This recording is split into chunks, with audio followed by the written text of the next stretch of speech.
Hello and welcome. আজকে আমরা কথা বলবো এমন একটি বিষয় নিয়ে, যে বিষয়টা নিয়ে আপনারও জানার প্রয়োজন থাকতে পারে। আপনার যদি আপনি একজন ব্যবসাদার হন, বা আপনি যদি একটা নতুন ব্যবসা শুরু করতে চাইছেন, এরকম যদি আপনার পরিস্থিতি হয়, তাহলে এটা তারা খুব ভালো করে বুঝবেন যারা অলরেডি কোনো একটা ব্যবসার সঙ্গে যুক্ত আছেন। এরকম অনেক ক্ষেত্রেই হয়, আপনি প্রচুর লেবার, প্রচুর পরিশ্রম আপনার ব্যবসার পিছনে ক্রমাগত দিয়ে যাচ্ছেন, প্রচুর ইনভেস্ট করে যাচ্ছেন ক্রমাগত, কিন্তু এর পরেও আপনার বিজনেসের কাস্টমার গ্রো করছে না, আপনার বিজনেসের সেল ঠিক মতো হচ্ছে না, আপনার বিজনেসের যে পরিমাণ কাস্টমার অন্য জায়গা থেকে আসা উচিত ছিল সেটা আসছে না। এবার প্রচুর বিজনেসম্যান এই বিষয়টা নিয়ে রীতিমতো কনফিউজড যে এটা কেন হচ্ছে। আমি তো আমার দিক থেকে সম্পূর্ণ প্রচেষ্টা করে যাচ্ছি, যত রকম লেবার আমি দিতে পারতাম আমি দিয়ে যাচ্ছি, তারপরেও কেন আমার বিজনেস গ্রো করছে না। আজকের আলোচনার মূল বিষয় এবং সব থেকে বড় কথা, এটা এই কারণেও হতে পারে আপনার ব্যবসার বিজনেস প্ল্যান পর্যাপ্ত বা ঠিকঠাক নয়।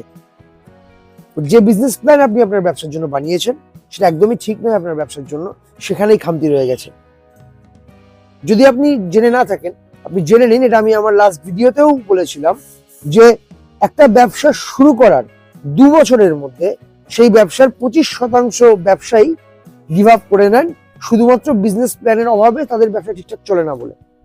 আর এই সংখ্যাটা 45% গিয়ে দাঁড়ায়, রেশিও 5 বছর আস্তে আস্তে। আজকে যদি আপনি একটি ব্যবসা শুরু করেন, আপনি 5 বছরের মধ্যে সেই ব্যবসা বন্ধ করে দিতে বাধ্য হবেন, এই সম্ভাবনা 45%, 45%। কারণ আপনার ব্যবসার বিজনেস প্ল্যানের সমস্যা থাকতে পারে। তো আজকে আমরা কথা বলবো একজন নতুন ব্যবসায়ী, যিনি নতুন ব্যবসায় আসছেন, তার বিজনেস প্ল্যান কিভাবে বানানো উচিত, বা আপনি যদি পুরনো ব্যবসায়ীও হন তাহলে বিজনেস প্ল্যানের একটা বিজনেসের পিছনে কি ইম্পর্টেন্স, কিভাবে বানানো উচিত সেই বিষয়ে কথা বলবো ডিটেলসে। আপনি যদি আমার গত ভিডিও দেখে না থাকেন, যেখানে আমি ব্যাখ্যা করেছি বিজনেস প্ল্যান কি, কাকে বলে বিজনেস প্ল্যান, এবং বিজনেস প্ল্যানের ভূমিকা কি একটা ব্যবসার সাফল্যের পিছনে, এটা আমি ব্যাখ্যা করেছি লাস্ট ভিডিওতে। যদি দেখে না থাকেন, ডেসক্রিপশন বক্সে ভিডিও লিঙ্ক থাকবে, অবশ্যই গিয়ে চেক আউট করুন। আর আজকে এই বিষয়ে আলোচনা, যে বিজনেস প্ল্যান একজন নতুন ব্যবসায়ী কিভাবে বানাবেন, এটা শোনার জন্য চলুন কন্টিনিউ করা যাক। চলে যাই আমরা আমাদের মূল আলোচনার মধ্যে। আমাদের আজকের আলোচনার প্রথম যেটা পয়েন্ট, সেটা হলো আপনার ব্যবসার সারসংক্ষেপ। সারসংক্ষেপ অর্থাৎ আপনার ব্যবসার নাম, সেটা আগে লিখুন। আপনি কি ভেবেছেন, নিজের দোকান বা নিজের ব্যবসার একটা নাম নিশ্চয়ই আপনি ভেবে থাকবেন, সেটা লিখুন। সেটাকে পুঙ্খানুপুঙ্খ বিশ্লেষণ করুন। আপনি যে বিষয়টা নিয়ে ব্যবসা করতে চাইছেন, সেই বিষয়টার সঙ্গে কি এই নামটা ফিট করে? যদি না করে, এখনই সেই নাম পরিবর্তন করুন। দ্বিতীয়ত, আপনি লিখে রাখুন আপনার পণ্যের বিবরণ, কি বিষয় নিয়ে আপনি কাজ করতে চাইছেন। যেমন হতে পারে আপনি একটি রুটির দোকান করছেন, রুটির এক্সাম্পলটা আমি প্রচন্ড ভাবে ইউজ করি, আমি আজকেও সেইভাবেই বলবো। ধরে নিন আপনি একটি রুটির দোকান করতে চাইছেন, তো রুটির দোকান আপনি করতে চাইছেন, এটা আপনি লিখুন। আপনি ডিটেলসে লিখুন আপনি কিভাবে কাজ করতে চাইছেন, কিভাবে প্রোডাক্ট বানাতে চাইছেন, কি কোয়ালিটির প্রোডাক্ট বানাতে চাইছেন। আপনি লিখুন আগামী দিনে এই ব্যবসাটাকে গ্রো করে আপনি কত দূর অবধি নিয়ে যেতে চাইছেন। আপনি কি এরকম চাইছেন যে এই দোকানটা আপনার শুধু রুটি তরকারি অবধি হয়েই সীমাবদ্ধ থেকে যাক, নাকি চাইছেন ভবিষ্যতের পাশাপাশি যদি আপনার আমিষ দোকান হয়, আপনি মাংস রাখবেন, আপনি তরকা করবেন, অন্যান্য মেটেরিয়ালস যেটা রুটির সঙ্গে বিক্রি হয়, অন্যান্য প্রোডাক্ট, সেগুলো আপনি রাখতে চাইছেন। এরকম কোনো ভাবনা চিন্তা কি আপনার আছে? হতে পারে আপনার ব্যবসা যদি রুটির দোকান, যদি নিরামিষ রুটির দোকান হয়, এর পাশাপাশি আপনি মিষ্টিও রাখতে পারেন ভবিষ্যতে। এরকম কোনো লক্ষ্য কি রয়েছে আপনার? তাহলে সেটাও অবশ্যই নিজের এই লিস্টে লিখুন, যেখানে আপনি আপনার সংক্ষিপ্ত বিবরণ লিখছেন, সারসংক্ষেপ লিখছেন আপনার ব্যবসার। আমাদের সেকেন্ড পয়েন্ট, বাজার বিশ্লেষণ বা মার্কেট রিসার্চ। একটা নতুন ব্যবসার জন্য বা যে কোনো ব্যবসার জন্য, নতুন পুরনো ডাজন্ট ম্যাটার, একটা ব্যবসার জন্য market research is very important. এবার মার্কেট রিসার্চের মধ্যে কি কি পড়ে? মার্কেট রিসার্চের মধ্যে পড়ে আপনার যারা গ্রাহক, আপনার গ্রাহকদের বয়স কত, তাদের পেশা কি। ওই যেমন আমি বলছিলাম রুটি নিয়ে আমি যদি বলি, আপনার গ্রাহক যারা, দেখুন রুটি নিতে আপনার কাছে যারা আসবে তাদের বয়স মোটামুটি 25-30-এর ঊর্ধ্বেই হবে, কারণ বাড়ির এই খাবারের অ্যারেঞ্জমেন্ট গুলো বাড়ির মধ্যবয়স্ক বা বয়স্করাই করে। তো তো তাদেরকে আপনি কি করে এন্টারটেইন করতে পারেন রুটির সঙ্গে, আপনাকে সেটাও ভাবতে হবে। একটা রুটির দোকান আপনি যদি করতে চান, তাদের জন্য আপনার বিহেভিয়ার, আয় কত। ধরুন আপনি রুটির দোকান করলেন এবং খুব হাই কোয়ালিটির প্রোডাক্ট ইউজ করে আপনি রুটি করলেন, খুব হাই কোয়ালিটির মেটেরিয়াল ইউজ করে আপনি রুটিটা করলেন, এবং তার দাম করলেন 7 টাকা বা 8 টাকা, যেটা আপনার মার্কেটে চলে না। পার পিস রুটির দাম 8 টাকা, এরকম আপনি একটা অ্যামাউন্ট রাখলেন। এইবার আপনাকে যেটা মাথায় রাখতে হবে যে আপনার যারা খদ্দের, আপনার যারা কাস্টমার, যারা আপনার থেকে রুটি কিনবেন, তারা কি আদৌ 8 টাকা দিয়ে এক পিস রুটি কেনার মতো ক্ষমতার মধ্যে রাখেন বা আছেন? তাদের কি এরকম একটা পেশার সঙ্গে যুক্ত যে তাদের ইনকাম ঢালাও, তাদের রোজগার একটা বড় রোজগার, যেখানে 8 টাকা পিস রুটি খেতে তিনি চিন্তা করবেন না যে আদৌ তার খাওয়া উচিত কিনা, বা 12 মাস কি তিনি আপনার থেকে প্রোডাক্ট কিনবেন? হ্যাঁ, হতে পারে এন্টারটেনমেন্টের জন্য একদিন একটা ভালো খাবার খাবো এরকম একটা ভাবনা চিন্তা নিয়ে একজন কাস্টমার একদিন একটা রুটি কিনেই ফেললেন 8 টাকা দিয়ে, তার ফ্যামিলিকে খাওয়ালেন। কিন্তু তিনি কি রেগুলার আপনার কাস্টমার হয়ে আসবেন? রেগুলার রিকল ভ্যালু যেটাকে বলে, সেটা কি থাকবে আপনার কাস্টমারের জন্য, আপনার যে প্রোডাক্ট আছে সেইটা? এটা আপনাকে মাথায় রাখতে হবে। যদি না হয় তো সেক্ষেত্রে অবশ্যই এমন একটা প্রাইস রেঞ্জের মধ্যে নিজের প্রোডাক্টকে আনার চেষ্টা করুন যে প্রাইস রেঞ্জ আপনার মার্কেটের কাস্টমাররা সহজেই এফোর্ড করতে পারবে। তাতে কি হবে, একজন কাস্টমার আপনার কাছে যদি আসে, তো তাহলে তিনি সেই প্রোডাক্টটা একদিন নেওয়ার পর যদি তার জিনিসটা ভালো লাগে, তিনি ঘুরে ঘুরে প্রত্যেক দিনই আপনার থেকে জিনিসটা কিনতে থাকবেন। এই রিসার্চ গুলো করা খুব ইম্পর্টেন্ট। আপনাকে যেটা জানতে হবে, সেটা খুব বড় একটা মানে বড় জায়গা রাখে এই পুরো আলোচনার মধ্যে। সেটা হচ্ছে আপনার যারা কম্পিটিটর আপনার মার্কেটে, আপনার কম্পিটিটরদের দুর্বল পয়েন্ট কি, উইক পয়েন্ট কি, তাদের দুর্বলতার জায়গা কোনটা।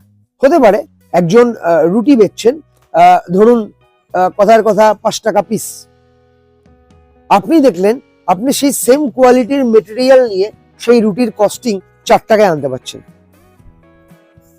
তাহলে ওই 5 টাকাতে যে তিনি রুটিটা বেচছেন, সেটা তার একটা দুর্বল জায়গা। আপনি চাইলে সেই দুর্বল জায়গাটাকে ইউজ করে নিজের প্রোডাক্টের একটু দামটা কম করে সেই আপনার যে অপোজিশন, তার কাস্টমারগুলোকে নিজের দিকে সময়ের সঙ্গে সঙ্গে গ্র্যাব করতে পারে।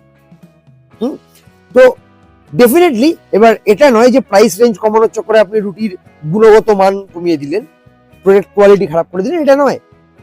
হ্যাঁ, তবে এটা ঠিক, আপনি যদি একটু কম করার আপনার জায়গা থাকে, এই দুর্বল জায়গাটাকে ইউজ করে আপনি নিজের কাস্টমারটাকে বাড়াতে পারলেন। আপনাকে যেটা জানতে হবে যে আপনার অপোজিশন যিনি, তার প্লাস পয়েন্ট, শুধু নেগেটিভ পয়েন্ট জানবেন, পজিটিভ পয়েন্ট জানবেন না এমন নয়। আপনাকে জানতে হবে তার পজিটিভ পয়েন্ট, কারণ তার যে কাস্টমার বেস, সেই কাস্টমার বেস কিন্তু তার ওই পজিটিভ পয়েন্টের জন্যই, তার ওই সবল জায়গাটির জন্যই তার একটা দুটো দুর্বল পয়েন্টকে ইগনোর করে দিয়ে তার কাছে ডেলি যাচ্ছেন সেই প্রোডাক্টটি ক্রয় করতে, তার বিজনেসের মধ্যে কাস্টমার হয়ে যাচ্ছেন। তো আপনাকে জানতে হবে তার স্ট্রং পয়েন্ট কি, এবং সেই সাপেক্ষে সেই অনুপাতে আপনার নিজের একটা স্ট্রং পয়েন্ট তৈরি করতে হবে, যাতে আপনার কাস্টমাররা, যিনি একবার আপনার কাস্টমার হয়ে আসবেন, তিনি যেন ফিরে ফিরে আবার আপনার কাছেই আসেন। আপনার প্রোডাক্টের যেন একটা রিকল ভ্যালু তৈরি হয়। আমাদের আজকের ভিডিও তৃতীয় আলোচনার বিষয়, সেটা হচ্ছে আপনার প্রোডাক্টের ডিটেলস। ডিটেলস মানে কি লিখবেন? আমি রুটি করছি, তাতে আটা লাগবে, এগুলো লিখবেন না। আপনি লিখবেন আপনার প্রোডাক্ট, আপনার কাস্টমারদের, আপনার যারা ভবিষ্যতের কাস্টমার, বা এখন যদি আপনি একজন রানিং বিজনেসম্যান হন, তাহলে আপনার যারা কাস্টমার আছে, আপনার প্রোডাক্ট আপনার কাস্টমারদের প্রবলেমের সলিউশন, তার কথার কথা আপনি শহরাঞ্চলে একটি রুটির দোকান করছেন, তার বাড়িতে এই রুটি করাটা একটা হেপটিকের ব্যাপার। রাত্রিবেলা তার বাড়িতে এমন কেউ সবল কেউ নেই যিনি রুটিটা করতে পারেন। তো আপনার প্রোডাক্ট কি করে আপনার কাস্টমারের সমস্যার সমাধান করবে? যদি এটা এরকমও হতে পারে, আপনি দেখতে পাচ্ছেন আপনি আপনার কম্পিটিটরদের সঙ্গে এটা উঠতে পারছেন না, প্রোডাক্ট রেট নিয়ে আপনি খেলতে পারছেন না, সেটাও আপনাকে অন্যদের সমতুল্য রাখতে হচ্ছে। ধরুন একজন 5 টাকা পিস রুটি বেচছে, আপনিও 5 টাকা পিসই বেচছেন, কারণ সেই প্রোডাক্টের মার্জিন কমানোর আপনার জায়গা নেই। সেক্ষেত্রে আপনি যেটা করতে পারেন, হতে পারে যে সেই মানুষটা, একজন কাস্টমার, তার খাবার নিতে আসার লোক নেই, নিতে আসা সমস্যাজনক বিষয়, তিনি বয়স্ক মানুষ, তার বাড়িতে ইয়াং কেউ নেই, তিনি আপনার কাছে সেই প্রোডাক্টটা কিনতে আসছেন, যেটা তার কাছে একটা প্রবলেমের বিষয়। আপনি খাবারটা তার বাড়িতে গিয়ে হোম ডেলিভারি দিয়ে আসলেন, রেগুলার তিনি 10টা করে রুটি নেন, আপনি কোনো পারিশ্রমিক ছাড়াই বা 5 টাকা 7 টাকা পারিশ্রমিকের ভিত্তিতে রেগুলার তার বাড়িতে গিয়ে খাবারটা একটা নির্দিষ্ট টাইমে ডেলিভারি করে দিয়ে আসলেন। এটা কিন্তু তার কাছে একটা বড় সমস্যার সমাধান, কারণ তার কাছে সমস্যা ছিল তিনি সেই খাবারটা নিতে আসতে পারছিলেন না। তো আপনার প্রোডাক্ট বা আপনার সার্ভিস সামনের জনের কোন সমস্যার সমাধান করবে? এই যেটা আমি বললাম হোম ডেলিভারি যে বিষয়টা, এটা অ্যাকচুয়ালি একটা অ্যাডিশন, এটা কিন্তু আপনার প্রোডাক্টের কোয়ালিটি নয়, প্রোডাক্ট তার সমস্যার সমাধান করছে না। প্রোডাক্ট তার কোন সমস্যার সমাধান করছে, যে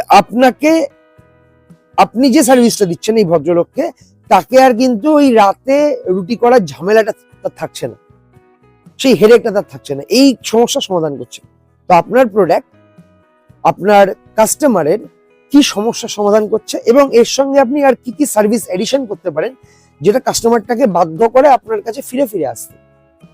এই টোটাল আপনার প্রোডাক্টের ডিটেলস, আপনি যে পণ্য বিক্রয় করছেন বা আপনি যে সার্ভিস প্রোভাইড করছেন, এর ডিটেলসটা আপনাকে একটা পৃষ্ঠায় যেখানে আপনি লিখছেন সেখানে লিখে ফেলতে হবে। আচ্ছা, এর সঙ্গে আমি যে বিষয়টা নিয়ে আলোচনা করব প্রোডাক্ট ডিটেলস এর মধ্যেই, সেটা হচ্ছে আপনার ইউএসপি। আপনি যদি ইউএসপি ওয়ার্ডটার সঙ্গে পরিচিত না হন, আমি আপনাকে বলে দিই, ইউএসপি ওয়ার্ডটার ফুল ফর্ম হচ্ছে ইউনিক সেলিং প্রপোজিশন বা ইউনিক সেলিং পয়েন্ট। কাকে বলে? ওই রুটি নিয়ে আমি যদি বলি, আপনি রুটির দোকান করছেন, যেমন আপনার মার্কেটে, যে মার্কেটে আপনি ব্যবসা করছেন, সেই মার্কেটে রুটির দোকান কিন্তু আপনার একার নয়, আরো 5টা রুটির দোকান থাকতে পারে। তা আপনার এমন কি আপনি দিচ্ছেন আপনার কাস্টমারদের, বা রুটিতে আপনি এমন কি দিচ্ছেন, বা আপনি এমন কি করছেন যেটা আপনার কাছে আপনার কাস্টমারদেরকে ঘুরিয়ে ঘুরিয়ে আনবে, রিকল করবে, সেটা কি? সেই ইউনিক বিষয়টা, ইউনিক পয়েন্টটা কি? এটাকেই বলে ইউএসপি বা ইউনিক সেলিং প্রপোজিশন বা ইউনিক সেলিং পয়েন্ট। তো হতে পারে সেটাই যে, যেমন আমি উল্লেখ করলাম হোম ডেলিভারির ব্যাপারটা, আপনি হোম ডেলিভারি করছেন, এটা আপনার ইউএসপি। হতে পারে আপনি যে তরকারিটা করেন, সেই তরকারিটার কোয়ালিটি আপনি এমন ভাবে মেনটেন করেন যেটা পুরো এলাকায় আপনার তরকারি বেস্ট, হতে পারে এটা আপনার ইউএসপি, বা হতে পারে অন্য কিছু। কিন্তু একটা ইউএসপি থাকা ইম্পর্টেন্ট প্রত্যেকটা ব্যবসার ক্ষেত্রে, আপনার নিজের ব্যবসার ক্ষেত্রে। তো সেটা আপনাকে দেখতে হবে যে আপনার ইউএসপি কি হবে ভবিষ্যতে। আমাদের নেক্সট পয়েন্ট হচ্ছে বিজনেস স্ট্র্যাটেজি। এবার বিজনেস স্ট্র্যাটেজির মধ্যে কি কি পড়ে, যে আপনি আপনার গ্রাহকদের কাছে কিভাবে পৌঁছবেন, আপনি যে প্রোডাক্টটা নিয়ে কাজ করছেন সেই প্রোডাক্টটাকে আপনি কি করে আপনার গ্রাহকদের কাছে নিয়ে পৌঁছে দেবেন। এখন কথা হচ্ছে, আজ থেকে 10 বছর আগে অনলাইন মেথডটা ছিল না, তখন যা হতো অফলাইনেই হতো। কিন্তু আজকের দিনে দাঁড়িয়ে 2024-এর আজকে 3রা ডিসেম্বর, আমি যখন ভিডিওটা রেকর্ড করছি, আজকের দিনে দাঁড়িয়ে গ্রাহকদের কাছে অনলাইন মেথডটাও একটা বড় মেথড। তা আপনি আপনার প্রোডাক্ট কিভাবে বিক্রি করবেন, অনলাইনে নাকি অফলাইনে, নাকি একসঙ্গে অনলাইন এবং অফলাইন দুটো মেথডই আপনি ইউজ করবেন, এটা সিদ্ধান্তটা আপনাকে আগে নিতে হবে এবং সেটা ওই লিস্টেই লিস্টিং করতে হবে।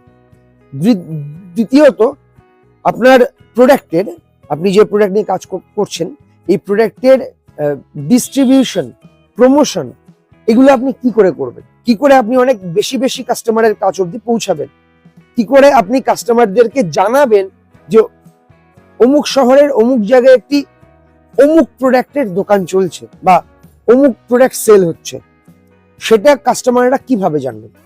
বাট এই প্রমোশন করার প্রচুর প্রসেস হতে পারে, এটা নিয়ে আমরা একটা ডিটেলস ভিডিও করব ডিটেলে অন্য কোনো দিন, অন্য কোনো ভিডিওতে। যেমন ধরুন ফেসবুক মার্কেটিং এখন একটা বড় বিষয়, সোশ্যাল মিডিয়া মার্কেটিং একটা বড় বিষয়, অফলাইন মার্কেটিং হতে পারে, আপনি লিফলেট বিলি করতে পারেন আপনার যে কোনো ব্যবসার জন্য, আপনার কাস্টমারের কাছ অব্দি গিয়ে। বিভিন্ন রকম প্রসেস পন্থা হতে পারে একটা প্রোডাক্টের, একটা নতুন বিজনেসের মার্কেটিং এর জন্য, মার্কেটিং করার জন্য, মানুষকে জানানোর জন্য। এবং যেমন আমি বললাম, এটা আপনাকে আগে ওই লিস্টে লিপিবদ্ধ করতে হবে। সব থেকে বড় কথা, এখানে আপনাকে যে জিনিসটা নিয়ে আলোচনা করতে হবে, লিখতে হবে নিজের প্রয়োজনের জন্য, যে আপনি আপনার প্রোডাক্টের জন্য গ্রাহক কি করে ধরে রাখবেন। এটা একটা খুব খুব ইম্পর্টেন্ট পয়েন্ট, যে আপনি গ্রাহক নিজের ব্যবসার জন্য ধরে কি করে রাখবেন। নতুন নতুন গ্রাহক তো সময়ের সঙ্গে সঙ্গে তৈরি হতে থাকবে, সেটা কোনো বড় কথা নয়, যে কোনো ব্যবসাতেই সেটা হয়। বড় কথা হলো আপনি আপনার পুরনো কাস্টমারদের ধরে রাখতে পারছেন কিনা। ওই যেমন বললাম দুটো জিনিস, একটা হচ্ছে আগেই বললাম ইউএসপির কথা বললাম, ইউনিক সেলিং প্রপোজিশন, আর একটা হচ্ছে আপনার প্রোডাক্টের রিকল ভ্যালু। এই দুটো কিভাবে আপনি মেনটেন করছেন, এই মার্জিন কি করে মেনটেন করছেন, এটা একটা খুবই ইম্পর্টেন্ট একটা বিষয়। আপনি গ্রাহক কি করে ধরে রাখবেন সেটা আপনাকে ওই যে জায়গায় লিখছেন আপনি ওখানে এখনই লিখে ফেলুন, কি প্ল্যান করছেন গ্রাহক ধরে রাখার জন্য। নেক্সট আলোচনার বিষয় অপারেশন প্ল্যান। এখন অপারেশন প্ল্যান কি? এই যে আপনি একটা ব্যবসা করবেন, একটা গোটা যে ব্যবসা চালাবেন, এর যে ইনফ্রাস্ট্রাকচার, এর যে অপারেশনস, কিভাবে কাজ হবে, কে কোন কাজটা করবে। এছাড়াও ধরুন আমি যদি রুটির দোকানের এক্সাম্পলেই যাই, তাহলে আপনার ওই ক্রকারিজ লাগবে, বাসনপত্র লাগবে, বিভিন্ন ডেচকি, গামলা, খুন্তি, হাতা, এছাড়াও গ্যাস, এছাড়াও ওভেন ইত্যাদি। আপনার ম্যান পাওয়ার দরকার, যিনি আপনার রুটি করবেন, এই ম্যান পাওয়ারকে আপনি কোত্থেকে জোগাড় করবেন, এদের কত স্যালারি দেবেন। এছাড়াও শুধু একজন ম্যান পাওয়ার হলে আপনার হবে নাকি, এই রুটি দেওয়ার জন্য পরিবেশনের জন্য আপনার একটা লোক আপনাকে রাখতে হবে, নাকি কোনো লোক না রেখে সেই কাজটা ইনিশিয়াল ডেজে আপনিই করবেন, শুরুর দিকে আপনিই করবেন, যাতে একটা লোকের কস্টিং বেঁচে যায়, খরচা বেঁচে যায়। আপনাকে যেমন আমি বললাম যে আপনি বাড়িতে গিয়ে ডেলিভারি করতে পারেন প্রোডাক্ট, এটা আপনার ডিবিএসপি হতে পারে। তো এই যে প্রোডাক্ট ডেলিভারি আপনি বাড়িতে গিয়ে করবেন, এটার জন্য কি একটা লোক রাখবেন, নাকি সেটাও আপনি নিজেই করবেন যাতে আপনার ওই খরচাটা বেঁচে যায়। এই পুরো অপারেশনের ব্যাপারটা আপনাকে ব্যবসা শুরু করার শুরুতেই লিপিবদ্ধ করতে হয়, যাতে আপনি এটা সুষ্ঠুভাবে পরিচালনা করতে পারেন। আপনাকে যাতে ব্যবসা শুরু করে দেওয়ার পরে গিয়ে আলটিমেটলি ভাবতে না হয় যে এটা কিভাবে করব, ওটা কিভাবে করব, এটা কেন হচ্ছে না, এই জিনিসগুলোতে ভাবতে না হয়। তো আপনাকে শুরুতেই এটা একটা জায়গার মধ্যে একটা যে কাগজটা লিখছেন ওখানে লিখে ফেলতে হবে। নেক্সট পয়েন্ট আমাদের, সেটা হচ্ছে আর্থিক পরিকল্পনা। আপনার ব্যবসার আর্থিক পরিকল্পনা আপনি কিভাবে করছেন সেটাও আপনাকে এখনই লিখে ফেলতে হবে। এবার আর্থিক পরিকল্পনা কিভাবে কাজ করে, কিভাবে পুরো বিষয়টা হয় একটা ব্যবসার ক্ষেত্রে। ধরুন একটা ব্যবসা শুরু করতে আপনাকে শুরুতেই একটা বেসিক বিনিয়োগ, বেসিক ইনভেস্টমেন্ট করতে হবে, যেটা দিয়ে আপনার ব্যবসা শুরু হবে। এটা যেমন একটা বিষয়, তেমন এর সঙ্গে আরো একটা বিষয়, ম্যাক্সিমাম বিজনেসে একটা ডেইলি ইনভেস্টমেন্ট বা উইকলি বা মান্থলি ইনভেস্টমেন্টের একটা ব্যাপার থাকে। এটা কাকে বলে ডেইলি ইনভেস্টমেন্ট? যেমন আমি যদি রুটির এক্সাম্পল টানি, তাহলে আপনার রুটির দোকানের জন্য দৈনিক আটা আনা, বা সবজি আলুর তরকারি যদি করেন আলু আনা, আপনার কারিগর যিনি আছেন তার দৈনিক স্যালারি, আপনার যে স্টাফরা আছে তাদের দৈনিক স্যালারি, আপনার নিজের হাত খরচার টাকা এখান থেকে তোলা, এবং সবকিছুর উপরে লাভ্যাংশ। এই যে পুরো বিষয়টা কিভাবে চলবে, মানে টাকা কোত্থেকে আসবে। টাকা কি আপনি প্রথম ব্যবসা শুরুর সময় 3 মাসের পুঁজি, একটা অ্যাপ্রক্সিমেট একটা পুঁজি আপনি হাতে করে নিয়ে নামবেন, যেটা আপনি ডেলি ওইখান থেকে নেবেন আর আপনার ব্যবসা ইনভেস্ট করবেন, নাকি আপনি ব্যবসা শুরু করার পরে ওই দৈনিক যে প্রফিট হবে সেই প্রফিট থেকেই ওটাকে আপনি আপনার ব্যবসায় রিইনভেস্ট করবেন, কারণ ওই টাকাটা দিয়ে পরের দিনের যে বেসিক জিনিসপত্রগুলো আনার, যেমন ওই আটা, আলু এবং আপনার মিস্ত্রি কারিগর মজুরি বা অন্যান্য এগুলো চলবে। এইটা নিয়ে একটা আলোচনা করার, একটা ভাবার একটা জায়গা রয়েছে। নেক্সট যেটা একটা বড় বিষয়, সেটা হচ্ছে এই যে বিনিয়োগ আপনার করতে হবে, সেটা ধরুন হতে পারে ব্যবসা যদি ছোট হয় তাহলে 50,000 টাকাতেই আপনার হয়ে গেল, বা আপনি যদি বড় স্কেলে একটু বেশি ইনভেস্টমেন্ট করে ব্যবসা করতে চান, তাহলে সেক্ষেত্রে আপনার 5 লাখ, 7 লাখ, 10 লাখ, 20 লাখ অব্দি একটা খরচা হলো। এইবার এই যে এই খরচাটা কি করার মতন ক্যাপাবিলিটি আপনার আছে? আপনি কি এই ইনভেস্টমেন্টটা করতে পারবেন? যদি করতে না পারেন, সেক্ষেত্রে এই খরচা কোত্থেকে আসবে? সেক্ষেত্রে হতে পারে আপনি আপনার পরিচিত সার্কেলে কারোর থেকে ধার করতে পারেন, হতে পারে আপনি ইনভেস্টর জোগাড় করতে পারেন, যিনি আপনার ব্যবসায় ইনভেস্ট করবেন এবং মাসের শেষে বা বছরের শেষে একটা লভ্যাংশ নিয়ে সে সরে পড়বে। তাহলে আর কোনো ভূমিকা নেই, এই পুরো বিষয়টাই শুধু সে ইনভেস্টই করছে, এটাই তার কাজ। এটা আজকের দিনে সম্ভব যে একজন ব্যক্তি যার কাছে যথেষ্ট পয়সা আছে সে আপনার ব্যবসায় ইনভেস্ট করবে শুধু এই কারণে যাতে তার কোনো হেডেক না থাকে এবং তার টাকাও সময়ের সঙ্গে সঙ্গে গ্রো করে, এই কারণে। তো এই পুরো বিষয়টা আপনাকে এই যে প্ল্যান আপনি লিখিত যে প্ল্যান করছেন এখানে লিখে ফেলতে হবে। এই মোটামুটি আমরা আজকের এই ভিডিওটায় এই বেসিক 6টা পয়েন্ট নিয়ে আলোচনা করলাম, যেটা আপনার বিজনেস প্ল্যানে আপনার লিপিবদ্ধ করে ফেলা বাধ্যতামূলক। এছাড়াও একটা এক্সট্রা ব্যাপার, একটা এক্সট্রা পয়েন্ট থেকেই যায়, সেটা হচ্ছে আপনাকে যেটা খুঁজে বার করতে হবে সেটা হচ্ছে আপনার পরিচিত সার্কেলে এমন কে আছেন যিনি আপনার প্রথমত শুভাকাঙ্ক্ষী, দ্বিতীয়ত বিজনেস করছেন অন্তত একটা যথেষ্ট বড় সময় ধরে, অন্তত 15 বছর 20 বছর ব্যবসা করার যে অভিজ্ঞতা আছে। তাহলে এনার সঙ্গে আপনাকে একটা বন্ডিং তৈরি করে এনার থেকে আপনাকে প্রত্যেক 7 দিন অন্তর বা 1 মাস অন্তর একটা সাজেশন নেওয়া উচিত যে এইভাবে আমার ব্যবসা ডেভেলপ করছে, আমি এটাকে আরো ডেভেলপ করতে চাইছি বা এই জায়গায় নিয়ে যেতে চাইছি, তুমি আমাকে প্লিজ সাজেশন দাও যে আমার আর কি করতে হবে, আপনি আমাকে সাজেশন দিন আমার এরপরে কি করা উচিত। এই গাইডেন্সটা আমার মনে হয় উনি আপনাকে করতে পারবেন। এরকম একজন সাজেশন দেওয়ার লোক বা পরামর্শদাতা আপনার থাকা উচিত। হতে পারে আপনি এরকম কোনো একটা লোক খুঁজে বার করলেন আপনার পরিচিত সার্কেলে যার এই অভিজ্ঞতার জায়গাটা আছে, না হলে আপনি টাকা দিয়ে অর্থ বিনিয়োগ করে হায়ার করতে পারেন এরকম অ্যাডভাইজার, বর্তমানে বিজনেস অ্যাডভাইজার মার্কেটে অ্যাভেলেবেল, আপনি এরকম কাউকে হায়ার করতে পারেন যিনি আপনার বিজনেসে পরামর্শদাতা হিসেবে কাজ করবেন। আমরা আগামী ভিডিওতে আলোচনা করব যে একজন নতুন ব্যবসাদার কি করে নিজের ব্যবসার জন্য ইনভেস্টর জোগাড় করতে পারে। এই যে বিনিয়োগ তিনি ব্যবসায় করবেন, এই বিনিয়োগ তিনি কিভাবে জোগাড় করতে পারেন। আজকের দিনে দাঁড়িয়ে এটাও সম্ভব যে জিরো ইনভেস্টমেন্ট, নিজের জিরো ইনভেস্টমেন্টও একটা ব্যবসা শুরু করা যায়। এর বেশ কিছু প্রসেস বা পন্থা আছে, দেওয়ার জন্য বেশ কিছু জায়গা বা নেওয়ার জন্য বেশ কিছু জায়গা আছে। এগুলো কি কি ডিটেলসে আলোচনা করবো আমরা নেক্সট ভিডিওতে। আপনার আজকের আমাদের ভিডিও ভালো লেগে থাকে তাহলে অবশ্যই ভিডিওটিকে লাইক করুন, শেয়ার করুন নিজের কাছের বন্ধু বান্ধবদের সঙ্গে এবং সাবস্ক্রাইব করুন প্রতীপস ভয়েস ইউটিউব চ্যানেলটাকে। পাশে থেকে যান এইভাবেই ব্যবসা সম্পর্কিত নতুন নতুন টিপস জানার জন্য। প্রতীপস ভয়েস চেষ্টা করে একদম নতুন ব্যবসাদার যারা বা যারা ব্যবসায় গ্রো করতে পারছে না, এই সব ব্যবসাদারদের বেসিক থেকে শেখানো, ব্যবসাটাকে কিভাবে করব, কিভাবে পরিচালনা করব, বা একটা ব্যবসার বেসিক কি কি হয়, যেটা একজনকে অন্তত 8-10 লাখ টাকা খরচা করে একটা বিজনেস স্কুলে গিয়ে বা বিজনেস কলেজে গিয়ে শিখতে হয়, সেটা আমরা ফ্রি অফ কস্ট লিপিবদ্ধ করে আপনার কাছে আনার চেষ্টা করি। তো আমাদের সঙ্গে থেকে, আমাদের সঙ্গে জুড়ে আপনিও এটা শিখতে পারেন। ভালো লাগলে যেমন বললাম সাবস্ক্রাইব করে আমাদের পাশে থেকে যান। ভালো থাকবেন, সুস্থ থাকবেন, নমস্কার।